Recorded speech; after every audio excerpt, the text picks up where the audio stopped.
ఈరోజు ఇంకొక గేమ్ ఆడుకుందాము. నిన్న ఒక గేమ్ అయిపోయింది కదా. 3 బాక్సులు ఉన్నాయి, 3 నిమ్మకాయలు పెట్టినాం. ఇంకొక బాక్స్ పెట్టి ఈ నిమ్మకాయలు పెట్టాలి. ఓన్లీ 3 పెన్నులు మాత్రమే కదిలించాలి. మార్చి 4 బాక్సులు చేసేసి 4 బాక్సులలో 4 నిమ్మకాయలు పెట్టాలి. 3 పెన్నులను కదిలించాలి.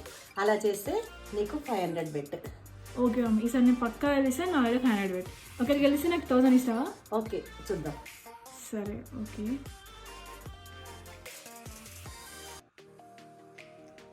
మధ్యలో లైన్ లేదు కదా. ఒకే బాక్స్లో 2 నిమ్మకాయలు అయినాయి. ఓకే రైట్ కాదు.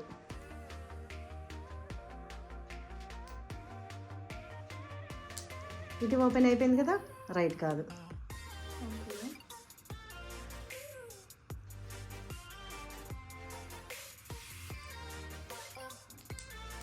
ఓ సూపర్, నువ్వు గెలుస్తావు అనుకుంటూనే ఉన్నా. అయ్యో, నీకే 1000.